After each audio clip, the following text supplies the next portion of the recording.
Shoutout mga kapadyak. Ito muli si Nelcam bumabati sa inyo ng magandang araw. Tuloy natin sa part 2 ng ating PPE. Ano-ano yung mga dapat nating ikonsidera pag tayo magpapadyak? Ano ba yung mga dapat nating gamit? Ano yung dapat nating i-consider sa ating mga pagpapadyak? Siya nga pala, sinadya natin na medyo madilim ang background para makita yung reflective lights na kailangan at napakahalaga pag tayo nagpapadyak. Ito nga pala, gusto ko magpakilala sa inyo. Ako si Nelcam. So may pangalan ako dito. Nelcam yung pangalan ko dito. At ang aming grupo dito sa Oman ay Padyak Oman.ph. So ito ang kulay ng aming uniform. At ano yung mga regular na dala-dala ko pagka ako ang nagpapadyak. Siyempre sa aking kasuotan, uniform, at maging ano yung mga dala-dala natin sa ating katawan pag tayo nagpapadyak. Siyempre, number 1 dyan, ito yung ating pinaka-wallet. Money clip. So magnetic ito, may magnet. I-clip lang natin yung pera natin. So maliit lang bali siya. At the same time magagamit din natin ito na pinaka-magnet na rin. So ilalagay natin ito sa likod natin.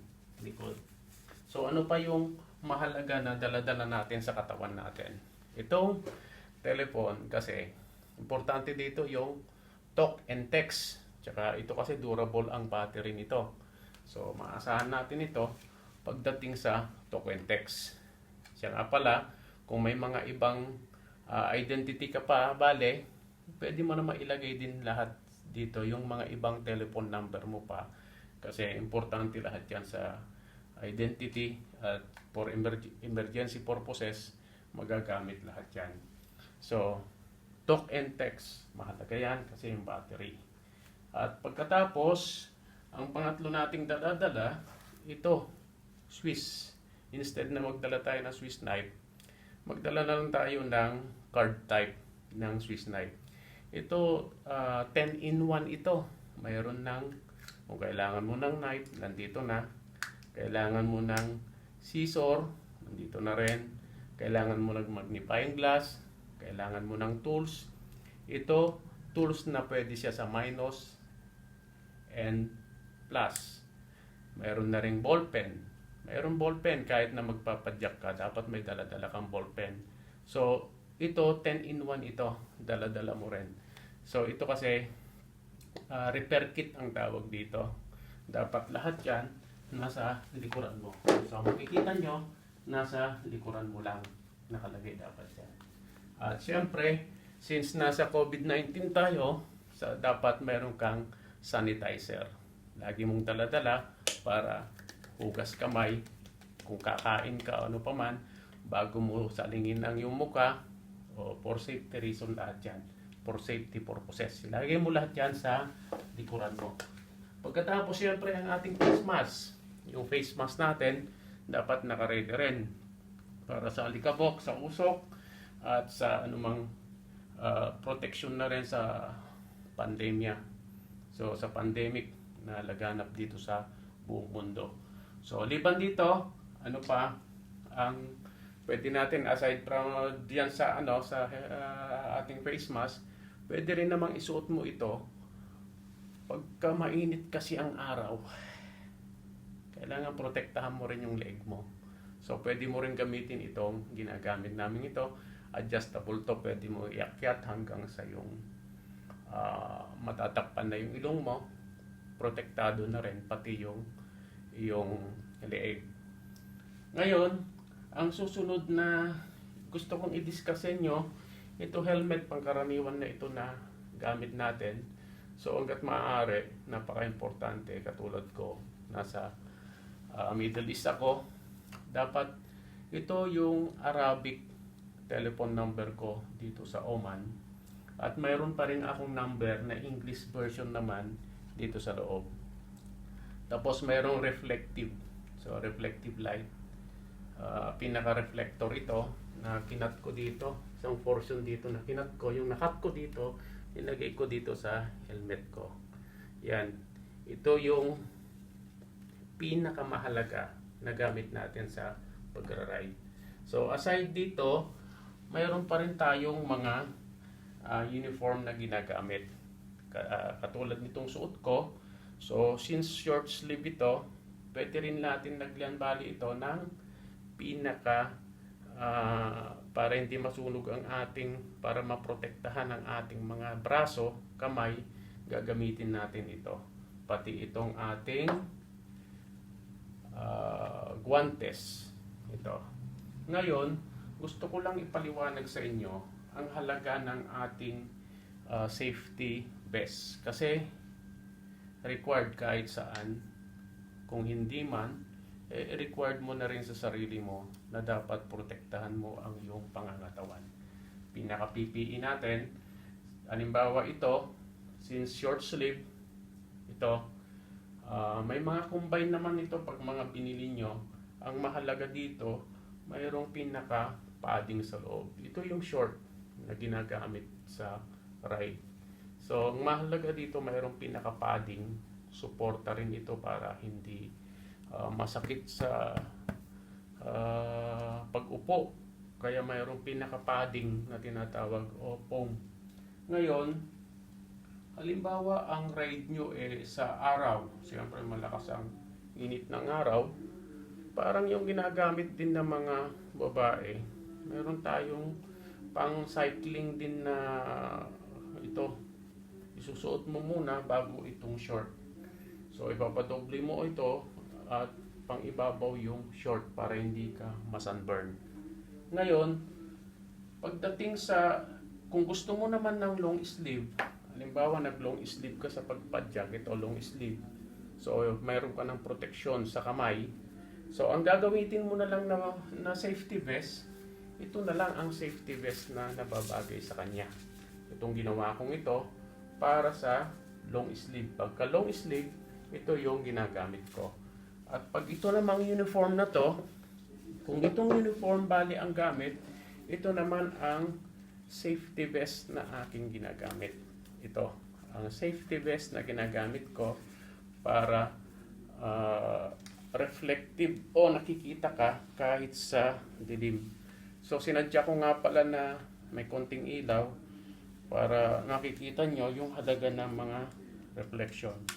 So reflection lights, makikita nyo. So isuot natin para makita nyo, mag-visual nyo kung paano yung halaga nito. So halimbawa naka-uniform ka ng ganito, so ilagay mo lang bali yan. So kitang-kita, no? Kapadyak. So aside dito, mayroon din tayong magnetic na pwede rin natin ilagay bale sa ating mga katawan. Halimbawa dito sa braso, hanggat maaari mayroon kang pangalan dyan.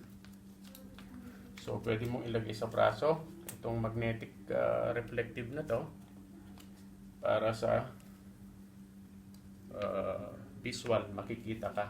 Kasi napakahalaga na makita ka sa kadiliman ng gabi.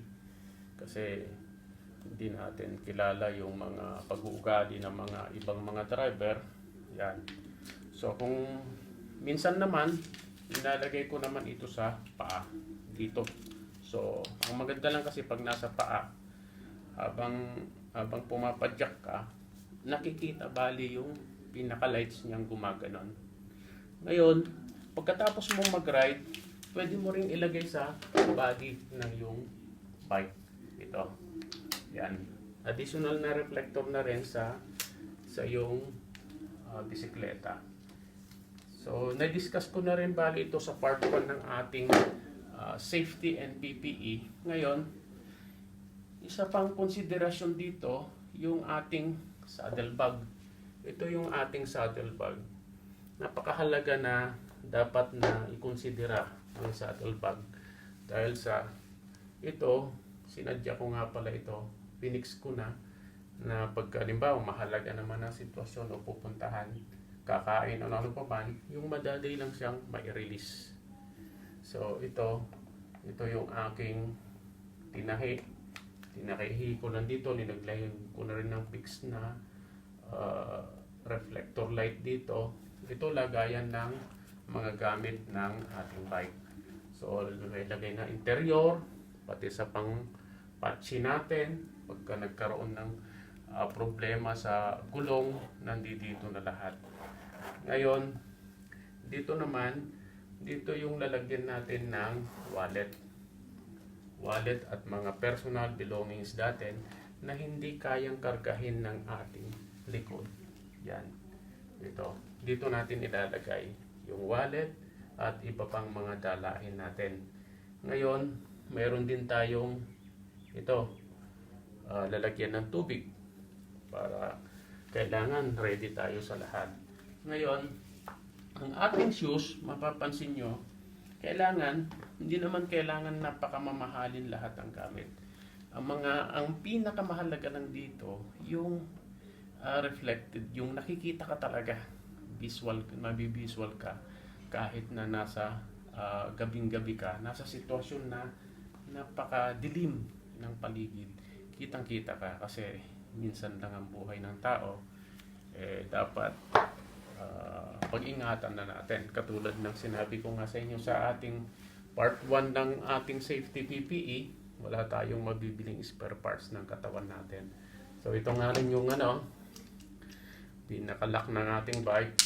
At ito yung light na to, kasi pinix ko na dito, tinahi ko na, pero natatanggal ito. So mayroong iba-ibang ilaw ito, pwede mong yan. So kahit nakikita ka. So, pangalawa, ito. Pangatlo, pang-apat, pang-lima.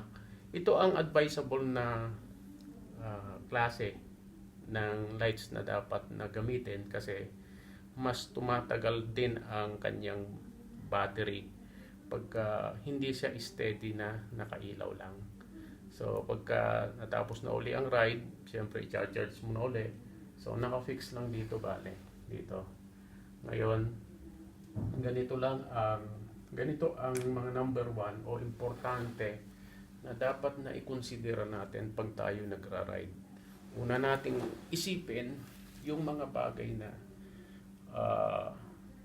makakaprotekta, makakatulong para maingatan ang ating kalusugan, ang ating pangangatawan, at lalo na kung malayo tayo sa piling ng ating mga pamilya, katulad ko, isa akong OFW. Mahirap kung hindi ka handa sa mga gagawin mo o anumang bagay na gugustuhin mo sa buhay.